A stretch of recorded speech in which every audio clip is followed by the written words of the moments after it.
Kita memasuki subtema yang kedua, tema besarnya adalah keluarga Kristen diberkati Tuhan. Subtema hari ini yang kedua adalah keluarga yang beribadah. Ya, minggu lalu keluarga yang dipulihkan.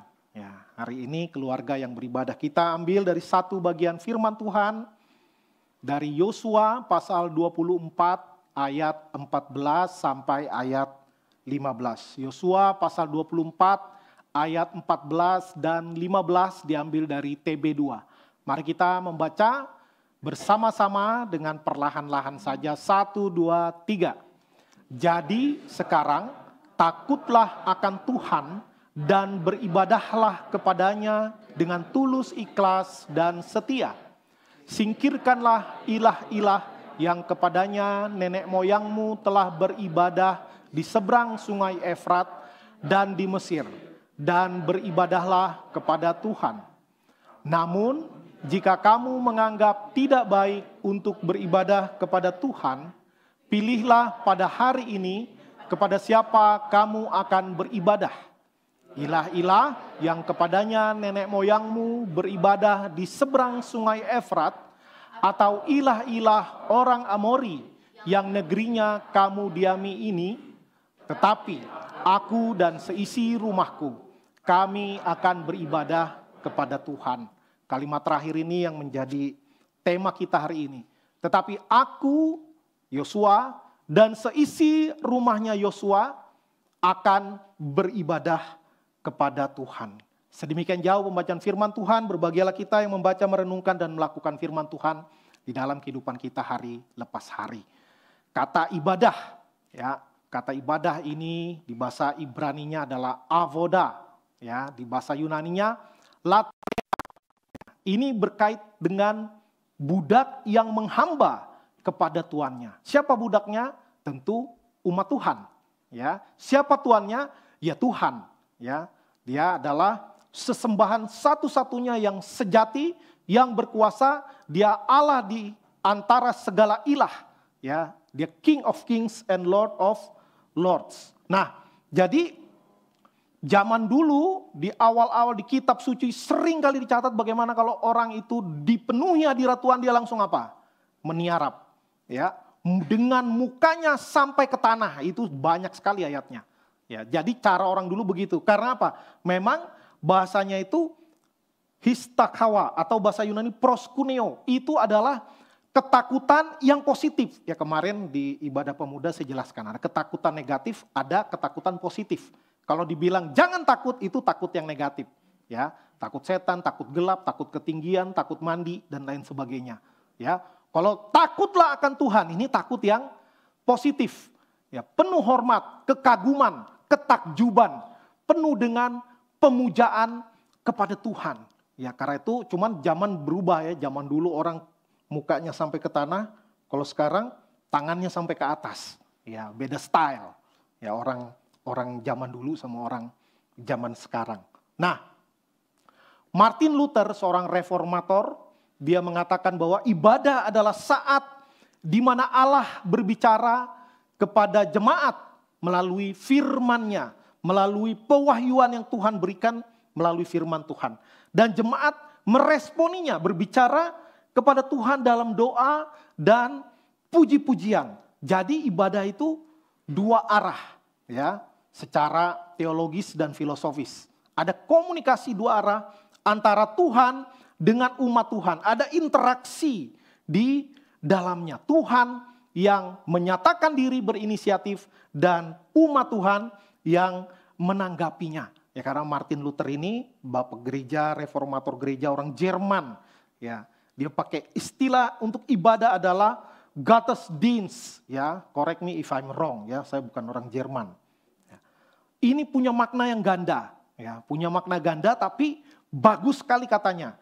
Ya, di satu sisi artinya adalah God service, pelayanan Allah, di sisi yang lainnya adalah our service to God, pelayanan kita kepada Tuhan. Jadi di satu sisi Tuhan yang melayani kita dan juga di sisi yang lain dari sisi yang berbeda tapi dengan hal yang sama kita melayani Tuhan. Karena itu ibadah dengan pelayanan itu sangat erat hubungannya.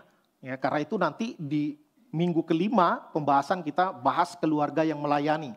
Karena ibadah dengan pelayanan itu sangat terkait erat. Ya. Kalau kita lihat sejarah singkat, ya singkat tapi ini lama, mulai dari manusia pertama, ya, mulai dari manusia pertama. Ibadah itu dilakukan. Tentu belum dengan model liturgi yang seperti sekarang. Karena apa? Karena waktu zaman itu orang baru dikit, ya. Misalnya Adam jadi pendeta, lalu Hawa jadi apa? Anaknya cuma 2. Lalu jemaatnya siapa? Ya, tetapi ibadah dalam pengertian ibadah privat atau ibadah personal itu terus terjadi. Ya, bagaimana Adam dan Hawa secara teratur bersekutu dengan Tuhan di Taman Eden. Ya, nah lalu Kain maupun Habel dia memberikan persembahan kepada Tuhan. Jadi Kejadian 4 dicatat. Tentu Kain seorang petani, berarti Kain bukan seorang tekstil ya, pengusaha tekstil, namanya Kain, bukan. Dia seorang petani, maka persembahannya hasil tani. Habel seorang peternak, maka persembahannya hasil ternak. Ya. Nah, itu juga sebuah ibadah. Lalu di pasal 4, di bagian terakhir dikatakan Adam dan Hawa juga memperanakan Set, anaknya berikutnya. Lalu di ayat 26 dikatakan sejak itulah orang memanggil nama Tuhan. Tentu manggil Tuhan bukan cuma manggil. Itu adalah konteks bagaimana berkomunikasi dengan Tuhan. Dengan pengertian lain itu juga adalah ibadah. Ya, ibadah. Lalu Nuh memberikan mezbah atau mendirikan mezbah bagi Tuhan. Mempersembahkan korban bakaran. Ya. Abraham juga demikian. Membangun mezbah korban bakaran dan terus begitu terjadi. Sepanjang kitab Kejadian kita akan banyak temukan bagaimana para leluhur orang Israel memberikan persembahan kepada Tuhan, membangun mezbah dan berbicara langsung kepada Tuhan. Tuhan juga berbicara langsung kepada manusia di awal-awal dunia ini. Kemudian masuk kepada yang saya sebut ibadah korporat, ya. Ibadah korporat itu adalah ibadah secara bersama-sama atau ibadah komunal, ya, sebagai satu komunitas, ya. Cuma kayak ini dari terjemahan bahasa Inggris biasa bilangnya corporate prayer, gitu ya. Nah, mulai di Keluaran, mulai di kitab Keluaran, maka orang sudah mulai terbiasa dengan menyembah kepada Tuhan, maka Tuhan mulai melembagakan. Ya, disuruh ibadah di kemah suci, pakai kemah suci, diatur tata layannya, lalu di imamah dijelaskan banyak sekali peraturan karena masih ngeblank. Ya, manusia bingung gimana caranya ya, diajarin sama Tuhan. Ada imamnya, bagaimana caranya, ada korban penebus dosa, korban syukur, korban penebus salah, dan lain sebagainya. Diajarin. Dan itu terus terjadi sampai ketika Israel menjadi kerajaan dan sampai di puncak kejayaan di masa keemasan kerajaan Israel di bawah Raja Salomo, maka Salomo diizinkan Tuhan untuk membangun bait Allah. Ya, kalau menurut penelitian dikatakan itu bait Allah yang paling megah yang pernah didirikan oleh bangsa Israel. Karena puncak keemasan, begitu kaya raya kerajaan Israel. Katanya dari sampai ratusan ton emas ya dipakai untuk berbagai perkakas peralatan di bait suci. Ada kaki dian, ya, ada kandil dan lain sebagainya. Tapi kemudian bait Allah yang pertama yang megah itu dihancurkan. Karena apa? Karena dosa-dosa Israel. Tuhan pakai Nebukadnezar untuk meratakan, membumi hanguskan bait Allah yang pertama tahun 586 Masehi. Maka sejak saat itu tidak ada bait Allah ya sebelum Masehi. Nah, lalu apa? Caranya bagaimana? Bangun sinagog atau sinagoge atau sinagoga ya. Dia yang lebih kecil-kecil untuk apa? Karena pendidikan dan peribadatan harus terus dilakukan semasa mereka di pembuangan. Lalu ya di PA kita juga udah dibahas nih. Bagaimana Tuhan bangkitkan seorang Zerubabel, ya. Zerubabel bersama dengan imam besar Yosua memulai pembangunan bait Allah yang kedua. Dimulai kurang lebih 536 sebelum Masehi dan lalu sempat mangkrak dan lalu dilanjutkan ya sampai banyak Tuhan kirim nabi-nabi di zaman itu. Ya, karena sempat mangkrak pekerjaan itu. Lalu setelah zaman Yesus Kristus Bait Allah masih ada, sinagog juga tetap ada ya, menjadi pusat peribadatan orang-orang Israel. Dan di zaman Tuhan Yesus ketika berinkarnasi di dunia ini terus dilakukan. Dan Tuhan Yesus melakukan transformasi dalam ibadah. Bahwa yang penting bukan gedungnya. Yang penting bukan caranya. Tapi hati yang terkoneksi dengan Tuhan. Karena itu Tuhan Yesus katakan dalam percakapan dengan perempuan Samaria. Barang siapa menyembah Tuhan, harus menyembah Dia dalam roh dan kebenaran. Yohanes 4 ayat 23. Bukan soal cara. Ya, tetapi tentu ada caranya. Ya, tapi Tuhan Yesus tidak mau umat menyembah secara legalis saja atau legalitas saja. Ya, nggak mau. Habis ini, udah hafal mati.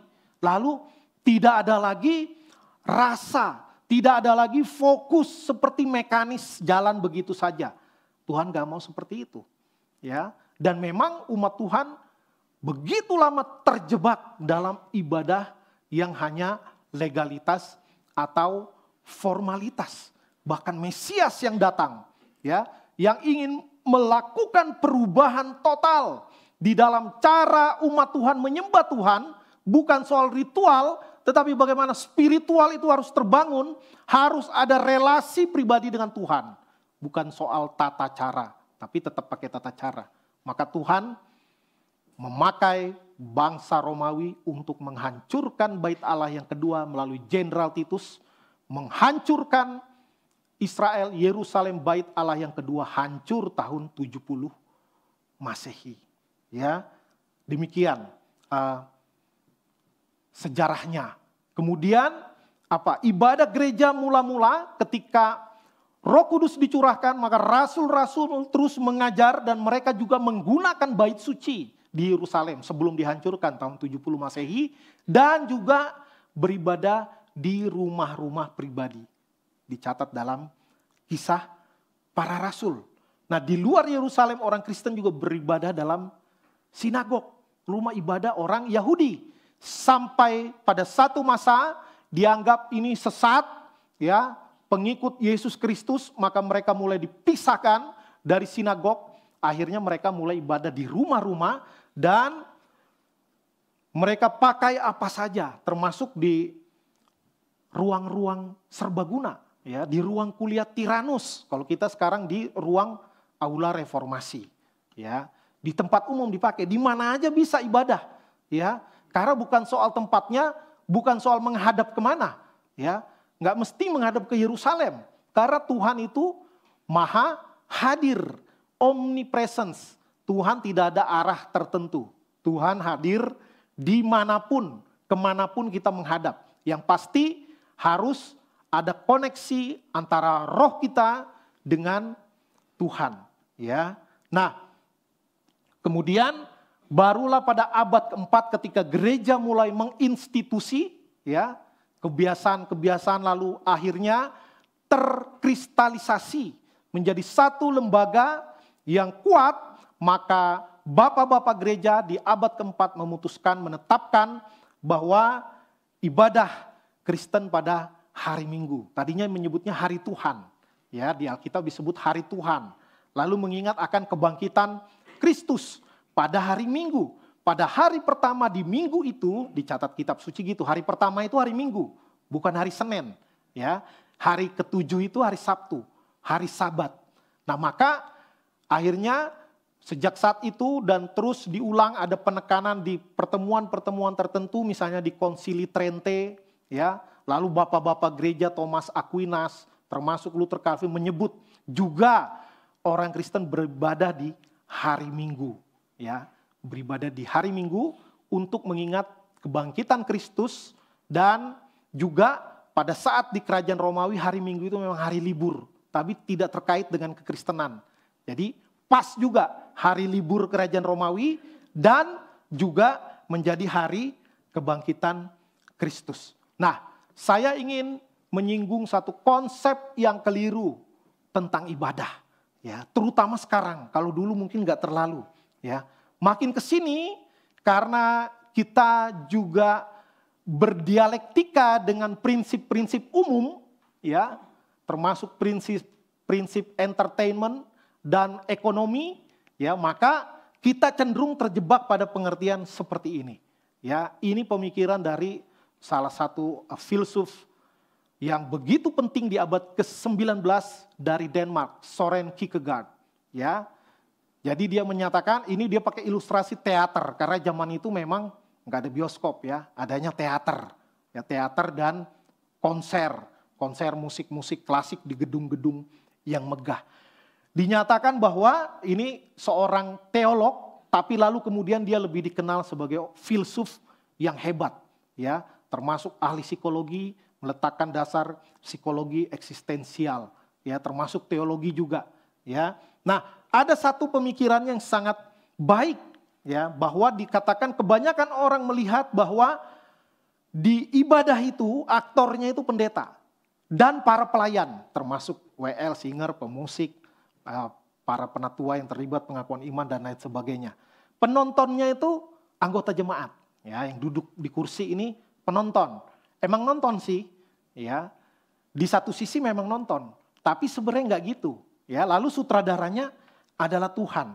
Nah, jadi konsep yang membuat jemaat hanya sebagai penonton, ya, maka ini sebenarnya bukan konsep ibadah yang dari mulanya diset oleh Tuhan, ya. Bukan begitu konsepnya. Tetapi konsepnya adalah dalam ibadah Kristen yang menjadi aktor itu jemaat. Karena apa? Karena tadi bahwa diinisiasi oleh Tuhan, diresponi oleh jemaat. Terjadi komunikasi dua arah. Ya, bagaimana harus terjadi union, pertemuan, persatuan antara umat Tuhan dengan Tuhannya melalui ibadah. Ya.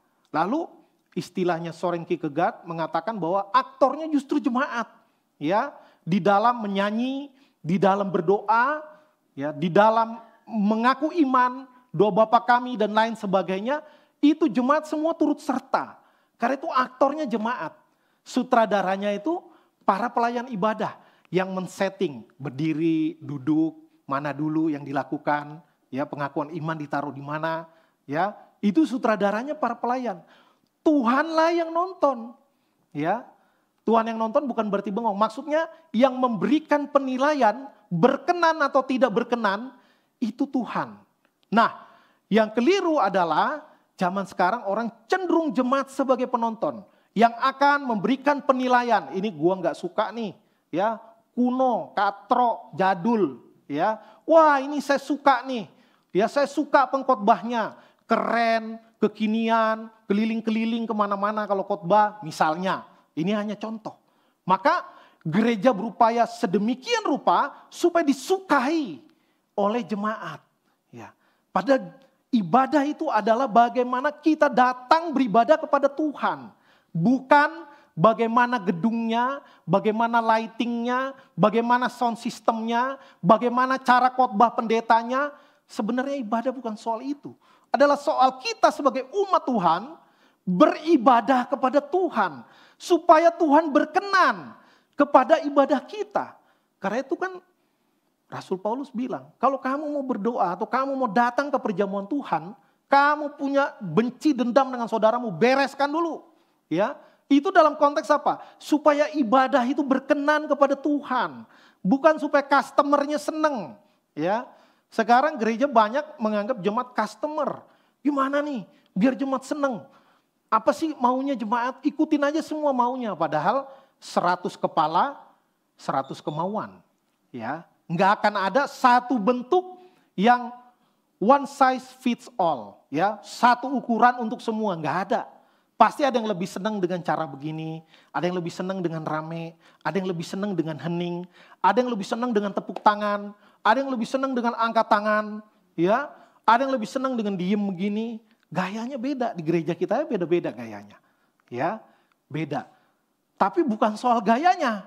Sekali lagi, menyembah Tuhan harus dalam roh dan kebenaran, bukan harus dalam pakai bahasa roh, enggak begitu. Apalagi waktu Yesus mengatakan itu belum pencurahan Roh Kudus, ya. Tapi maksudnya harus sincere, harus tulus. Ya, nanti kita akan juga singgung itu, ya. Nah, ibadah yang berkenan kepada Tuhan menurut apa yang kita baca tadi, ya. Menurut apa yang kita baca tadi, Yosua pasal 24 ayat 14 dan 15. Yang pertama tentu harus didasarkan pada takut akan Tuhan. Ya, harus didasarkan pada takut akan Tuhan. Itu yang dikatakan oleh Yosua di dalam pidato perpisahannya. Ya, ini pidato perpisahan Yosua. Kalau sekarang dibilang memberikan pesan-pesan terakhir, ya. Kemarin presiden di Surabaya minta maaf kepada warga. Wah, ini salah satu kerendahan hati, ya. Nggak ada orang yang nggak berbuat salah sehebat apapun, maka minta maaf. Nah, ini juga pidato perpisahan Yosua, ya. Dia menekankan pentingnya spiritualitas di dalam keimanan bangsa Yahudi, karena mereka sedang dibawa Tuhan ke bangsa lain. Tanah perjanjian itu bukan kampungnya Israel, bukan, ya.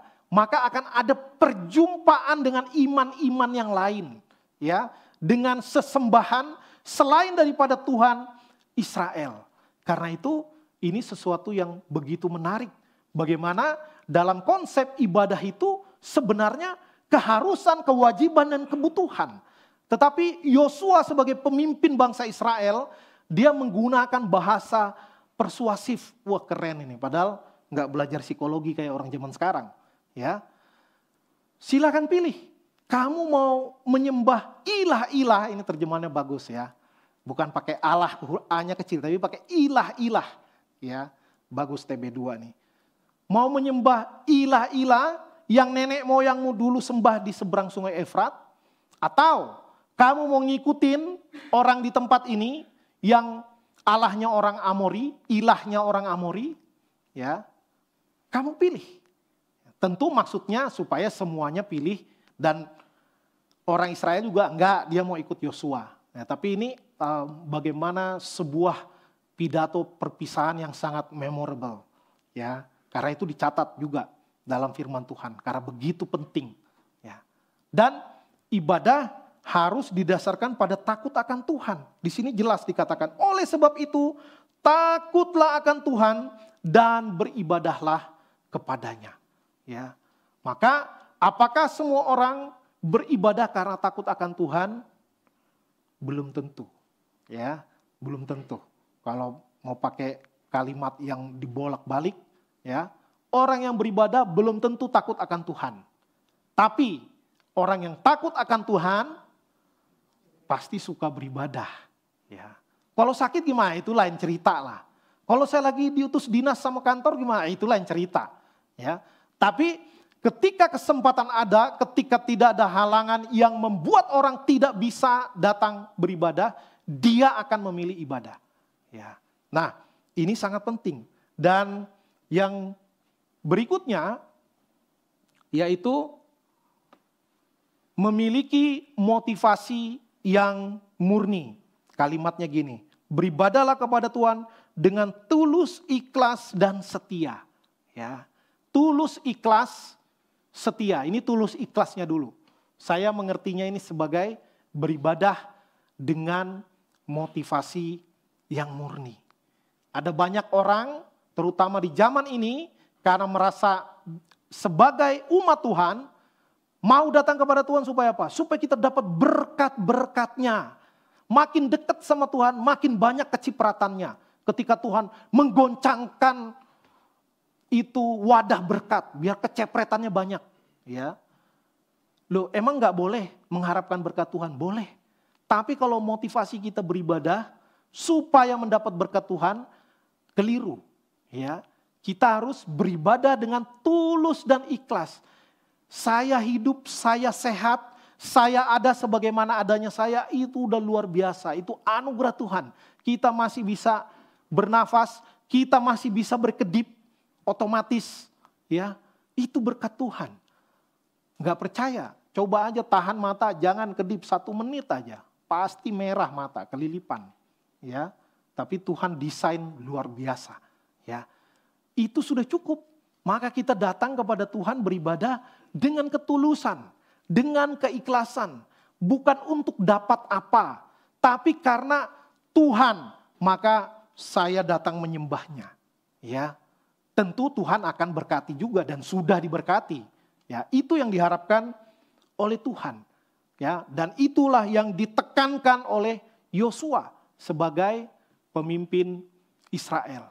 Dan tentu dikatakan beribadah dengan setia. Ini menunjukkan bahwa beribadah itu perlu kesetiaan. Ya, tadi di doa saya sudah katakan bahwa lebih baik 1 hari di pelataran Tuhan daripada 1000 hari di tempat lain. Maksudnya itu bukan di parkiran gereja, di pelataran Tuhan, bukan. Maksudnya itu di dalam beribadah kepada Tuhan itu loh. Jangan tafsir yang lucu-lucu ya. Pelataran berarti di parkiran ya, ngobrol-ngobrol ya. Maksudnya itu ibadah. Ya. Jadi di Ibrani juga akan dikatakan, janganlah kamu menjauhkan diri dari pertemuan ibadah. Nah, itu menjadi satu hal yang penting ya. Ibadah dengan setia harus dengan komitmen. Karena ada waktunya, hari Sabtu kita kecapean, banyak kegiatan, akhirnya tidur telat, bangun pagi susah ya.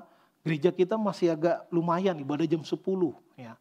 Ada gereja yang ibadah jam 6 pagi, jam 7 pagi, jam 8 pagi. Waduh ya. Ada saatnya mungkin kita jam 4 subuh baru tidur. Aduh mau bangun males ya. Lalu kita bangun jam 11 terlambat. Lalu kita mulai angkat pujian. Allah mengerti. Ya, absen dulu ya kan. Tuhan kan penuh belas kasihan ya. Nah, kita sebenarnya itu cara-cara pembenaran ya, bukan kebenaran. Kita paling pandai memainkan statement-statement kitab suci untuk kepentingan kita. Nah, itu yang sebenarnya keliru ya. Lalu ibadah juga harusnya menjadi gaya hidup, bukan hidup bergaya ya. Bukan hidup bergaya tapi gaya hidup. Orang jadi tahu, oh kalau hari Minggu Bapak itu sekeluarga pergi beribadah. Orang tahu ya. Orang tahu. Jangan orang bilang, kita jalan-jalan, biasanya juga lu gak ibadah kok gitu. Udah kayak apa aja, kiamat masih lama katanya kan. Gak usah ibadah dulu lah, kita hang out dulu ya. Lalu kita mulai ya tadi, seperti tadi alasan. Jadikan itu gaya hidup kita ya. Bukan mau gaya-gayaan. Saya dulu punya salah konsep. Saya termasuk rajin ke gereja. Ya mungkin salah satunya karena takut diomelin bapak saya. Ya, bapak saya dulu ketua majelis dan keras. Pokoknya apapun yang terjadi harus ke gereja. Ya, baju kemeja nggak boleh keluar. Kalau keluar diomelin. Ya, harus masuk ini kalau ke gereja baju harus masuk. Ya karena fashion zaman dia muda begitu. Ya, jadi saya termasuk rajin ibadah. Tapi karena pergaulan teman saya mayoritas bukan Kristen. Kadang saya pergi itu nggak ngaku mau ke gereja. Ya, woi mau kemana lo? Biasa anak muda. Ya, padahal mau ke gereja. Emangnya dosa bilang mau ke gereja. Cuman nggak enakan gitu kan. Nggak enak ntar bilang, wih keren bener lo. Ya, mau jadi pendeta takut dibilang gitu. Akhirnya bohong juga jadi pendeta juga sekarang. Ya, biasa anak muda itu dulu jawaban saya. Ya, jadi ada Alkitab ditinggalin di gereja nggak usah bawa Alkitab, melenggang aja. Ya, pergi jalan. Nah, kita harus beribadah menjadi satu gaya hidup. Ya, menjadi gaya hidup. Dan ini yang paling penekanan hari ini. Dan nanti kalau ada pertanyaan juga sebaiknya terkait ini. Ya, Yosua mengatakan, tetapi aku dan keluargaku, kami akan beribadah kepada Tuhan. Ya, tentu di dalam beribadah sebagai satu unit keluarga ini enggak sederhana. Kadangkala orang tua di zaman modern ini merasa anak-anak mah belum ngerti apa-apa. Ya, bahkan ada teolog-teolog zaman modern yang mempelajari psikologi juga dibilang, anak kalau sebelum umur remaja nggak usah diajarin firman Tuhan, nggak usah diajarin doktrin-doktrin, ya, nanti jadi cupet otaknya, ya. Lu ini teolog bisa ngomong gitu juga, ya, yang belajar psikologi juga. Ya tentu dia punya alasan, tapi anak kecil kan belum ngerti apa-apa. Ya, justru itu dimulai dengan pembiasaan, baru nanti disusul dengan pengertian. Jadi pengertiannya itu nanti akan ditambahkan seiring dia sudah mulai terbiasa dengan ibadah. Jadi bawa anak ke gereja mulai dari kecil, ya, mulai dari kecil. Mungkin dia belum benar-benar mengerti apa yang diajarkan, nggak apa-apa. Tapi soal pembiasaan itu begitu penting, ya. Mungkin awal-awal dia malas pengen main, ya kalau zaman saya kecil dulu ada film Doraemon, itu pas jam sekolah minggu itu. Ya, tapi ya karena saya awal didesak-desak orang tua, ya saya tetap pergi. Lama-lama nggak ada orang tua pun tetap pergi. Ya, Doraemonnya ditinggalkan. Kalau sekarang enak ya bisa nonton belakangan, ada siaran ulang, ada kita di handphone bisa nonton kapan saja, enak. Nah ini yang penting, bagaimana orang tua mempersuasi tanpa menyakiti hati anak. Ya, nah ini yang nggak gampang. Ya, nomor satu tentu dengan teladan.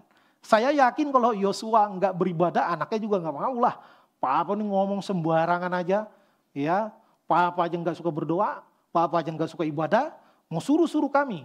Ya, kadang-kadang waktu saya di daerah banyak gitu, apalagi di daerah opung saya, ya. Sebagian bapak-bapak itu di mana? Di Lapotuak. Tapi jangan coba-coba anak nggak ke gereja, ya bisa kena hajar, ya. Bisa kena hajar. Pergi ke ini, nanti papa tanya, tadi diajarin apa di gereja? Ya, lalu dia sambil nunggu anak pulang gereja, sambil apa? Ya biasa ya, biasa. Karena dingin, menghangatkan badan. Ya, ada aja alasannya. Ya, bukan memberikan teladan, malah memberikan pemaksaan. Ya, syukur-syukur kalau anaknya benar ya, kalau otaknya korslet nanti dia benci sama agama. Benci sama sekolah minggu, benci sama gereja karena apa? Nggak dapet teladan, ya, nggak dapet teladan. Nah ini yang sangat-sangat penting dan ini kerja panjang, nggak bisa 1-2 malam, nggak bisa 1-2 tahun. Bagaimana firman Tuhan menekankan di Ulangan 6 ayat 6 dibilang apa? Ajarkan berulang-ulang. Berulang-ulang itu bukan 1-2 kali, terus menerus. Anakmu pada saat berbaring, pada saat berjalan, pada saat bepergian dimanapun, kapanpun. Sampai dibilang taruh pada tangan lalu di dahi. Maksudnya kan bilang tangan, kata guru saya dulu, ini supaya untuk kita ngelihat. Kalau di dahi supaya orang ngelihat. Ya benar juga sih tafsirannya. Ya, bagus juga. Bukan untuk gaya-gayaan, bukan hidup bergaya, tapi gaya hidup. Nah teladan, ajar terus. Ya, anak saya malas sama kayak kita dulu, iya kan? Sama, kadang-kadang awalnya harus didesak, harus dalam tanda kutip dipaksa tipis-tipis. Ya, kadang-kadang syariat itu penting, ya, untuk memaksa di awal. Ya, tapi kalau hanya berhenti di situ, maka sayang orang itu nggak berkembang. Ya, maka di Kristen nggak menekankan syariat, harus kesadaran. Tapi kadang karena nggak ada syariat jadi seenaknya, ya. Jadi seenaknya, maka kita jangan terjebak mencari celah-celah untuk hal-hal yang menguntungkan kita pribadi dalam arti melegitimasi kemalasan kita, keengganan kita untuk beribadah. Nah, ini yang penting. Apalagi ketika ada fenomena setelah pasca pandemi. Ada namanya ibadah, I-nya elektronik, ya. Nah ini ibadah juga bacanya, ya ibadah lewat YouTube, ya. Ada dulu sebagian gereja pakai Zoom, ya kan. Ibadah pakai YouTube lebih aman, ya. Kalau pakai celana pendek, pakai kaos dalam nggak kelihatan, ya kan. Tapi kalau di Zoom kelihatan, makanya dulu ada gereja yang nggak mau pakai YouTube, pakai Zoom, suruh harus on cam, ya. Harus on cam. Kalau sekarang mungkin makin teknologi AI makin maju bisa tipu-tipu juga ya. Matanya selalu ke layar padahal dia lagi main HP gini kan. Tapi karena ada AI bisa dimodifikasi matanya selalu ngelihat layar padahal enggak. Ya. Orang yang entah di mana layarnya nyala sendiri, orangnya kegiatan sendiri. Bahkan ketika pandemi sudah berlalu, orang sudah dipanggil kembali datang beribadah, ada yang udah keenakan. Ya. Kita kan high tech, ya. High tech di rumah wifi-nya kenceng, ya kan? Ngapain lagi repot-repot pakai macet lah ke gereja kan? Tuhan melihat hati, ya. Benar enggak? Ya benar sebagian, ya. Tuhan memang melihat hati, tapi akan tetap ada bedanya ketika kita datang berjumpa dengan rekan-rekan seiman. Ada ada pembicaraan, ada sharing of life, ya kan? Saling menguatkan, saling mendoakan, itu yang tidak mungkin digantikan oleh ibadah yang ini. Ya, akan tetap ada bedanya. Nah, karena itu orang tua lah yang paling bertanggung jawab. Karena itu Yosua bilang, aku dan keluargaku. Artinya dia, anak-anaknya, ya, mungkin adik-adiknya, ponakan-ponakannya, kalau udah tua juga termasuk cucu-cucunya, ya, dia tahu, dia take responsibility sebagai pemimpin, sebagai kepala rumah tangga, mengajak, mempersuasi dengan teladan. Ya, ini paling penting, set example. Ya, kita harus jadi teladan. Itu pun belum tentu nanti diikuti, tapi kita harus mengerjakan bagian kita. Banyak orang Kristen zaman sekarang karena kemajuan, guru sekolah minggu hebat-hebat, ya kan? Lalu kayak apa istilahnya ya? Dibilang dibuang kasar bener ya. Dipercayakan 100% kepada guru sekolah minggu, ya. Nggak mau tahu pokoknya guru sekolah minggu tuh anak saya harus bener, ya. Biarpun bapaknya malas ibadah misalnya. Lalu anaknya nakal padahal mirip papanya, ya kan? Yang salah guru sekolah minggu ngajarin apa sih ini gereja nih? Ya. Padahal itu karena dia tidak menjadi teladan. Ya kadang juga ke guru di sekolah, guru PKN lah, guru agama lah. Sekolahmu ada guru agama Kristen gak sih? Ada lah kan sekolah Kristen. Kok kau bandel sih? Iya. Padahal yang ngomong itu jauh lebih bandel daripada anaknya dulu waktu muda. Ya. Maka ini, karena zaman sekarang kebiasaan ya, ada saya menang tender, saya subkontrak lagi ke orang lain. Ya kan? Dilempar ke orang. Kita maunya dapat cuannya aja.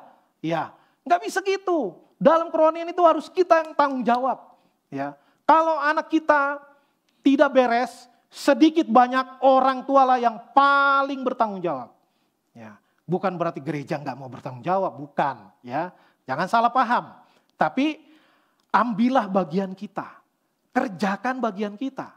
Sebagai orang tua, paling utama itu orang tua, karena dia anak itu paling lama ada di rumah. Memang nggak mudah sebagai keluarga, termasuk zaman sekarang dengan kesibukan yang begitu luar biasa, bahkan banyak pabrik-pabrik 24 jam, kadang orang tuanya masuknya jam 11 malam kerja, pulangnya jam 7 pagi. Ya, nggak ketemu anak. Ya, nggak ketemu anak. Ada yang kerjanya bisa 12 jam, 15 jam. Ya, kayak ada sebagian orang ya kayak Jack Ma lah misalnya, dia usulkan kerja tuh minimal 15 jam kalau saya nggak salah ingat baca artikel. Ya. Maka apa? Di satu sisi ekonomi akan meningkat. Yes, produktivitas ekonomi jalan bagus. Tapi di sisi lain waktu untuk keluarga semakin berkurang. Lalu kita bersembunyi dengan istilah quality time. Ya, wah bukan soal kuantitas. Yang penting kualitas. Saya dekat dengan anak-anak saya ajak mereka makan jalan-jalan. Kapan? Tiap Natalan. Setahun sekali. Ya, bagaimana bisa berkualitas kalau setahun sekali? Ya, kualitas juga kalau tidak ada kuantitasnya, nonsense. Ya, maka mencari titik keseimbangan ini yang gak gampang. Apalagi kalau mau dibilang ada ibadah keluarga yang cuma keluarga doang. Ya sebenarnya ini baik. Ya, kalau bisa diatur, disetting, adjust waktu kita masing-masing, papa mama kalau bekerja, bagaimana mengatur sedemikian rupa, setidaknya minimal 1 kali dalam seminggu ada ibadah di keluarga. Bagi tugas. Ini sebenarnya melatih Kalau anak-anak diajarin, kamu pemimpin pujian misalnya. Nanti papa atau mama yang renungan singkat. Ada ayat hafalan. Ya, kami di rumah coba kasih ayat hafalan. Cuma nggak hafal-hafal. Ya, anaknya terutama anak saya yang kecil. Susah banget ya. Jangankan ayatnya, alamatnya aja susah ngapalin. Mazmur 119 ayat 105 misalnya. Dia bilang Mazmur 105 katanya. Bingung. Boro-boro isi kalimatnya ya, alamatnya aja susah. Tapi bukan soal hafal. Tapi pembiasaan. Itu yang penting, ini bukan lomba cerdas cermat, bukan. Ya, pembiasaan, nanti kalau udah terbiasa lama-lama juga hafal sendiri. Jadi poinnya bukan ini kok nggak hafal-hafal, gimana sih anak, enggak gitu. Ya. Nah, maka ini yang penting, papa mama ayo kompromi. Ya. Saya syukur punya istri yang semangat kalau gitu-gituan, bahkan lebih semangat kayaknya dari suaminya. Ya. Puji Tuhan. Ya. Puji Tuhan, saling mendukung bagaimana anak-anak ini diperkenalkan dan dibiasakan. Ya. Nanti pengertiannya apakah nanti mereka jadi hamba Tuhan atau enggak, itu Tuhan yang punya kedaulatan. Tugas orang tua memperkenalkan, mempersuasi agar mereka terbiasa. Ya, kalau nanti jadi hamba Tuhan, puji Tuhan. Ya, kalau enggak, apapun pekerjaannya itu adalah ibadah. Ya, dalam iman reform, ya, dalam teologi reform, diyakini bahwa tidak ada yang sekular dan sakral. Ya, karena dunia ini adalah pentas kemuliaan Allah. Maka kalau kita menjadi abdi negara, itulah pelayanan kita, ibadah kita kepada Tuhan. Jadikan apa yang kita kerjakan, apapun profesinya, itu sebagai ibadah kita kepada Tuhan. Makanya etos kerja Kristiani harus berikan yang terbaik dari yang kita bisa. Ya, itu. Karena apa? Biarpun itu bukan di gereja, itu di perusahaan, itu di kantor, itu di sekolah, atau dimanapun, itulah pelayanan kita kepada Tuhan. Dan Tuhan yang menilai apakah itu menyenangkan hati Tuhan atau berkenan kepada Tuhan atau tidak. Ya. Saya cukupkan sampai di sini, ruang tanya jawab dibuka, dipersilakan.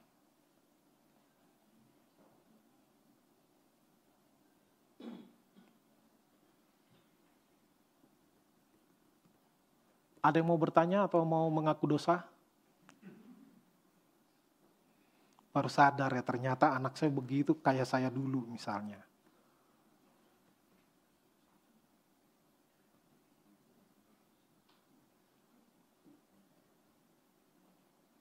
Saya melihat ada yang bertanya dalam hati ini. Kadang mau mengungkapkan tuh nggak gampang juga, ya kan? Saya hitung sampai 3, 1, 2, 2,5, 2/3/4, 2/4/5, 2/5/6, yang kagak selesai-selesai dah.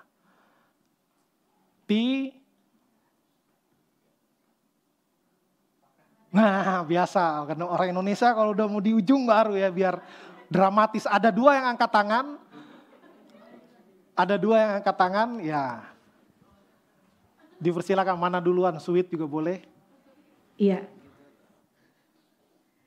Ya, ini sebenarnya sekaligus ingin bertanya dan mungkin untuk menguatkan istilahnya atas jalan yang apa sudah kami sebagai orang tua ambil gitu. Jadi gini, kalau misalnya tadi sempat membahas bagaimana sekolah ataupun sekolah minggu itu kan juga tetap ada pengaruh ya, itu istilahnya terhadap anak gitu. Nah, tapi kenyataannya sekarang orang tua itu justru ketika memilih sekolah istilahnya yang dilihat adalah kurikulum, kemudian sekolahnya punya fasilitas apa ya gitu. Sekolahnya ini udah internasional atau belum ya gitu kan. Justru itu yang menjadi penilaian orang tua untuk memilih sebuah sekolah gitu. Ketika justru kami istilahnya masih anggaplah kayak orang kuno gitu. Justru saya pribadi nggak ngelihat itu dalam artian itu boleh kali dilihat nanti, tapi ketika kalau misalnya anak-anak itu udah statusnya SMP atau SMA gitu. Tapi yang kami lihat saat ini gitu, ketika anak-anak ini masih kecil, justru kami berpikir yang utama itu harus yang berbasis istilahnya Kristen, karena kita Kristen Protestan misalnya seperti itu. Kenapa? Ya nggak bisa dipungkiri, salah satu tadi misalnya yang sudah disampaikan, salah satunya adalah kesibukan kami sebagai orang tua yang dua-duanya bekerja gitu, sehingga kami butuh support lah istilahnya dari tempat lain gitu, sehingga kami berusaha untuk memilih agama itu tetap harus menjadi dasar sih gitu, apalagi ketika anak-anak itu masih kecil gitu. Nah sebenarnya yang mau saya tanyain, perlu atau pentingkah gitu faktor dari si sekolah gitu, atau sebenarnya sekolah itu bukan sesuatu hal yang mutlak istilahnya, seperti tadi kalau misalnya prinsip kami maunya yang berbasis Kristen sih gitu, tapi apakah itu memang sesuatu keharusan gitu, atau sebenarnya nggak perlu sih itu, nggak harus, ya seperti itu makanya yang ingin saya tanyakan gitu. Walaupun sebenarnya pada kenyataannya niatnya kami masukin anak ke sekolah Kristen biar minimal gitu ya, anak itu mendapatkan pengertian tentang siapa Tuhan Yesus gitu, bagaimana Tuhan Yesus itu dari sekolah, ujung-ujungnya ternyata itu menjadi PR saya di rumah gitu. Karena ketika pulang sekolah yang ada anak saya buka buku cerita dia bawa dari sekolah gitu tentang Tuhan Yesus, terus dia nanya tiba-tiba, "Mama, ini kenapa tangan Tuhan Yesus bolong ya?" Ya elah begitu kan. Karena Tuhan Yesus disalib. Terus disalib diapain mah? Dipaku tangannya. Kenapa Tuhan Yesus dipaku tangannya? Nah, yang tadinya istilahnya saya, maksudnya biar kamu belajar itu ya nak di sekolah ya, ternyata itu menjadi PR lagi, dan sebenarnya itu salah satunya, jadi mau tidak mau kami berdua pun harus gimana ya, belajar dalam artian bagaimana menjelaskan ke si anak dengan bahasa yang mudah dimengerti gitu kan, dan tidak bisa kami jawab udahlah nanti aja gitu, karena setiap anak bertanya kenapa kan seharusnya memang kita sebagai orang tua harus bisa menjelaskan ya. Itu sih, makasih. Iya, kalau mau dijawab singkat, sekolah Kristen harus enggak? Tidak harus. Perlu enggak? Perlu. Ya, jadi harus tergantung pendapat dan pendapatan. Karena ya hukum ekonomi ya, barang makin bagus, harga makin tinggi. Apalagi kalau rebutan ke situ. Tapi dijamin enggak? Tidak dijamin. Sekali lagi, gereja, sekolah minggu, sekolah itu adalah support system. Ya, yang membantu tapi bukan menjadi penentu utama. Ya, sebagian orang dari sekolah Kristen ngaco juga banyak, ya. Bahkan yang jadi ateis di sekolah Kristen juga ada. Karena Kristen mana dulu nih? Ya, ajarannya apa dulu nih? Ya, karena Kristen ini juga macam-macam ya. Karena ada Kristen agak ke kanan, ada Kristen agak ke kiri, ya kan? Macam-macam ajarannya. Karena itu orang tua harus juga tadi saya katakan take responsibility. Ya tentu saya yakin namanya sekolah Kristen pasti berupaya memberikan yang terbaik, termasuk pendidikan karakter, termasuk pengajaran agama Kristen. Pasti ya, kalau enggak ada yang mau naruh anaknya di situ. Ya kan? Tapi sekali lagi, bagaimana orang tua itu nurturing ya, mengasuh anaknya, terus mendampingi, jadi jangan kayak dikasih pokoknya urusan sekolah minggu, nggak bisa, ya, nggak bisa. Dan ujung-ujungnya nanti tergantung campur tangan Tuhan, ya, tergantung campur tangan Tuhan. Saya nggak pernah sekolah di luar negeri, makanya dari SD sampai SMA saya di sekolah negeri terus, ya, bukan di luar negeri. Nggak ada guru agama, SD nggak ada guru agama, ya, serius. Sampai kelas 3 SD, ya karena sekolah negeri, saya doanya apa? Al-Fatihah. Hafal saya sampai sekarang, hafal. Ya gak ikut-ikut, orang-orang ngomong gitu semua, saya dengar lama-lama saya ngikut. Gue juga bisa gitu kan. Ya. Tapi tetap kuat iman, menurut saya tetap. Karena waktu itu pun kadang pelajaran agama yang saudara-saudara muslim, saya sering gak keluar dari kelas karena mau tahu. Kok mirip kayak di sekolah minggu ceritanya, ya dimakan ikan Yunus, ya untung kagak dikunyah gitu ya. Ya tergantung makanya. Tergantung. Jadi dari sekolah bukan Kristen bisa bagus, bisa nggak bagus hasilnya. Dari sekolah Kristen pun bisa bagus, bisa nggak bagus. Karena itu orang tua ini sangat penting. Jadi jangan pernah lepaskan tanggung jawab kita. Ya, atau kita akan menyesal di kemudian hari. Ya, mungkin itu sih yang bisa saya jawab. Ya, terima kasih. Silakan pertanyaan kedua. Terima kasih Pak Pen. Udah lama juga ya nggak nanya di sini ya. Udah lebih 3-4 tahun. Yang saya mau tanya poin keempat, orang tua mengajak anggota keluarga beribadah. Dalam case Alkitab ada satu orang yang luar biasa gitu ya. Namanya Samuel. Hakim terakhir. Nabi pertama. Tapi sepertinya beliau gagal mendidik anak-anaknya karena orang Israel menolak anak-anaknya Samuel. Dia meminta raja. Fenomena yang menurut saya selalu mengutik hati saya. Samuel loh ini yang pernah dengar suara Tuhan gitu kan, yang namanya dipanggil langsung sama Tuhan. Tapi seakan-akan saya gunakan kata lagi, beliau gagal mendidik anaknya. Lalu di tahun 1930-40 kita mendengar seorang teolog besar dari Asia namanya Dr. John Sung. Hal yang sama, beliau bilang saya bukan seorang orang tua yang baik.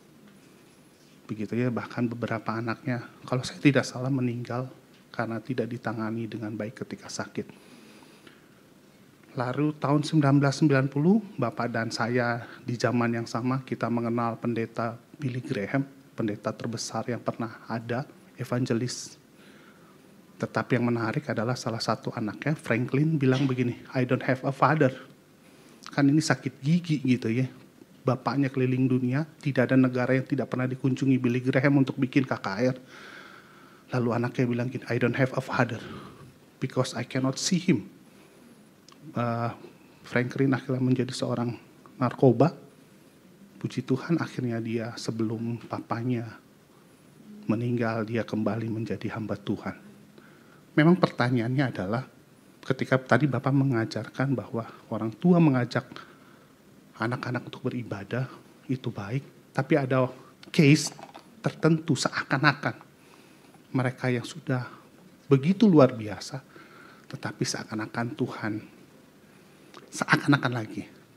membiarkan anak-anaknya itu tidak di situ. Terima kasih. Ya, ini pertanyaan yang sangat bagus ya. Dan sebagian orang juga jadi bertanya-tanya. Ya, kalau secara logika harusnya kalau udah teladan baik, ditaruh di sekolah yang baik, pokoknya diajak ke gereja dari kecil, harusnya baik semua keluarganya. Ya, nah inilah uniknya di dalam kehidupan itu selalu ada misteri yang tidak bisa dijelaskan dengan rumus matematika. Ya. Di Alkitab banyak contoh, termasuk contoh sebaliknya, ya, yang orang tuanya bejat, nggak karu-karuan, lalu anaknya baik, ya. Atau setidaknya orang tuanya bukan Kristen, tapi anaknya jadi baik, ya kayak contoh Timotius, misalnya kan, cuman mamanya yang Kristen. Ya, lalu neneknya, papanya nggak pernah disebut. Karena di tafsiran dibilang papanya orang Yunani yang most likely bukan orang Kristen. Tapi anaknya bisa jadi. Nah, di sisi lain memang tentu ajaran pasti ideal. Ya, bagaimana kita harus jadi teladan sebaik mungkin, nggak mungkin sempurna tapi sebaik mungkin, berupaya mengajak mereka dan hasilnya nanti juga tidak otomatis. Ya, tetap ada faktor X. Ya, tetap ada faktor X. Ada yang bisa nanti dari bandel dulu lalu bertobat, ada bandel langsung dihajar Tuhan. Ya, kasus anak Samuel ini sama dengan anaknya Imam Harun. Ya kan? Disamber langsung sama Tuhan itu, selesai. Ya, nggak dikasih kesempatan bertobat. Ini juga jadi pertanyaan yang bingung. Kejem bener ya Tuhan ya. Ya. Giliran ada wanita yang berbuat dosa disuruh yang nggak punya dosa lempar duluan. Nah, ini juga cara Tuhan juga misteri. Ya, misteri, nggak bisa dirumuskan dengan pikiran manusia. Makanya Tuhan itu pengertiannya itu memang beyond our understanding, ya, melampaui, bukan nggak masuk akal. Kita yang nggak bisa mengerti dengan paripurna apa yang ada di pikiran Tuhan. Tapi Alkitab itu apa adanya, ya. Alkitab apa adanya. Ada nabi yang mungkin dianggap salah didik, ya. Ada contohnya Imam Eli, ya. Nah, anaknya nggak bagus, akhirnya ada Samuel.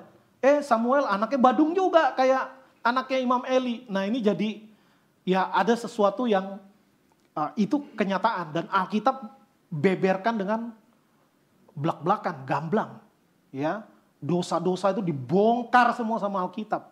Ya, ada kepercayaan kan yang anggap kalau nabi itu nggak berdosa, ya. Makanya tuh orang Kristen kacau tuh. Masa Nabi Daud dibilang berzina, ya. Nah, kalau kita bilang ya itu kata Alkitab apa adanya, ya, apa adanya. Tidak ada orang yang tidak berdosa. Tapi intinya adalah kita harus jadi teladan, itu yang penting, ya. Anak-anak kita nanti pasti benar enggak? Ya, kita yakini saja, ya, walaupun belum tentu, ya, belum tentu. Tapi yang harus kita pegang, kalau kita jadi teladan, kita ajak mereka beribadah saja belum tentu, apalagi kalau kita badung, ya kan?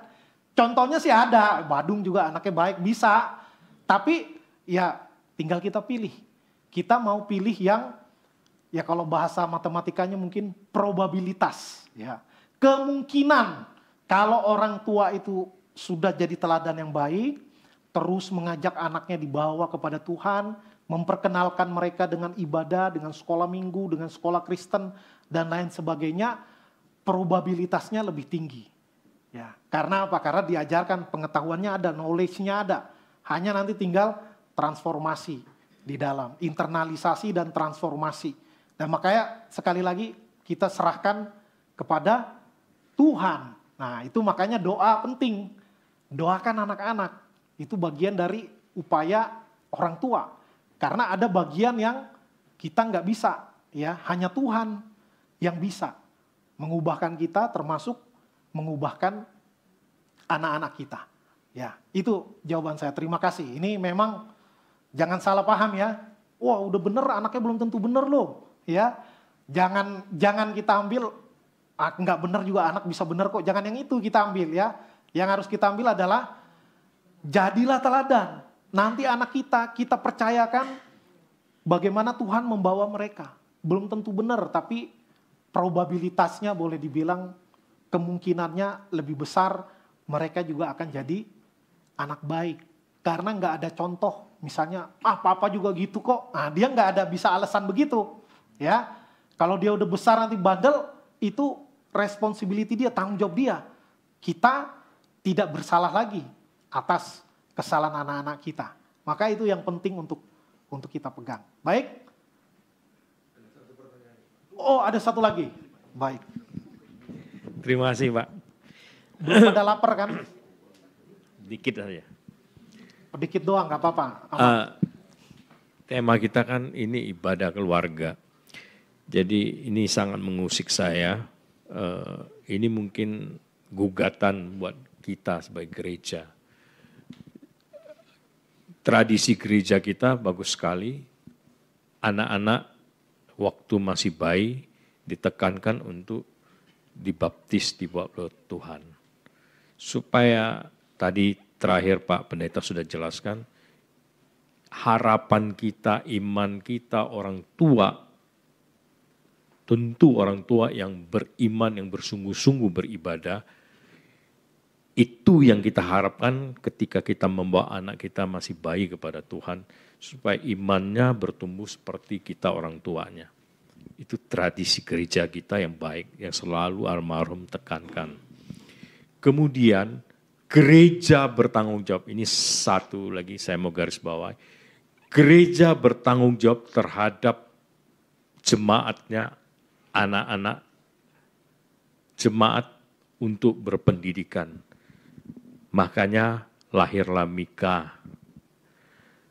Gereja punya tanggung jawab besar terhadap pendidikan anak-anak. Ini seringkali disampaikan. Tetapi hari ini berbicara soal ibadah di keluarga, dalam sebuah keluarga inti, papa, mama, anak-anak, itu hampir tidak pernah ada tradisi di gereja kita. Dan ini menarik, hari ini temanya menyinggung hal itu. Tetapi mungkin sebagian besar kita sudah melakukannya. Karena kita punya inisiatif, kita melihat sesuatu itu penting bagi keluarga kita masing-masing. Tetapi di luar sana ada gereja yang punya tradisi mengajarkan, ada mesbah, kita pernah dengar mesbah keluarga dan lain sebagainya. Nah, menjadi pertanyaan saya, seberapa penting kita sebagai orang tua memahami pentingnya membawa anak-anak sejak dini, membawa mereka dibaptis, tetapi tidak berhenti di sana. Karena kita harus menjadi teladan. Artinya kita, tadi pertanyaan Katie, kita mau nggak mau harus belajar. Bagaimana mungkin kita cuman mau bicara saja, perintah saja, sementara kita nggak memiliki teladan sama sekali. Ini tadi judulnya saya bilang menggugat. Saya menjadi beban saya bahwa itulah orang tua. Karena zaman ini kita lihat di luar hedonisme, ya, bagaimana pengaruh yang begitu besar. Iblis dengan rekan-rekannya menyeret anak-anak kita untuk mencintai dunia ini. Saya harap gereja kita lebih banyak lagi kita sama-sama memikirkan ini, membangun ini bersama jemaat. Terima kasih Pak. Iya, terima kasih. Ratu Air ini sifatnya himbauan ya. Himbauan, mari kita orang tua menjadi teladan. Sedapat mungkin kita set waktu, diskusi keluarga, suami istri, bagaimana bisa lebih memberikan exposure anak-anak kita kepada ibadah. Ya, saya nggak pinter Alkitab, ya paling nggak baca ayat, satu ayat, ya. Nggak usah pikir bahasa aslinya ini, nggak usah ribet-ribet ya. Yang penting pembiasaan, ya, pembiasaan. Baca ayat, doa, udah sederhana. Suruh anak pimpin doa ganti-gantian, ya. Nggak mesti harus siapa tugas pengakuan iman rasuli ini loh. Itu di gereja ya. Itu di gereja yang sederhana, simple, ya.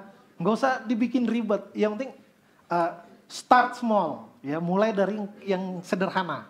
Nanti lama-lama terbiasa itu. Enak, nggak salah nanti tiba-tiba 10 tahun lagi banyak worship leader, pemain musik yang luar biasa di gereja kita. Kalau di tiap keluarga ini jalan, ya kan? Itu sebenarnya training kan, melatih jadi pendoa, jadi pemimpin. Ya kalau nanti kita udah usia segini disuruh berdoa aja bingung, saya bingung mau doa apa. Nah, maka patut diduga, ini baru patut diduga ya, belum ada buktinya. Mungkin di rumah jarang berdoa. Ya kan, patut diduga. Memang ada soal demam panggung. Oh kalau di depan saya nggak bisa, kalau di kamar saya lancar doa. Ya kalau gitu ajak anak-anak doanya di kamar nggak apa-apa. Ya kan, biar lancar. Jangan pakai mimbar di rumah, nggak usah. Ya, gitu. Oke, baik. Saya cukupkan. Mari kita bersatu di dalam doa.